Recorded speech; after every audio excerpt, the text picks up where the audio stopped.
बा जानतनी भैया लो बहन लो हमनी के पढ़े जानी जा त का करल सन 3-4 गो लोग फंगवा बाड़ा सन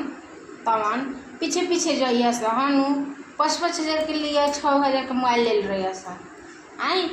आ ऊपर हेजले हे पैंट पहनिए सन सरकौआ ओकरा बाद से चलिए सन भले पढ़े लिखे के ना आई करीबा सन के आ लेकिन उ झाड़ दिया सन आ लेकिन सन तो 50 हजार का मोबाइल ले रही सन तो लेकिन तो आराम से जाली सन कुछ बोलिए सन ना चुपचाप चल जाइए सन लेकिन एगो है करियो बाबे न है करियो बा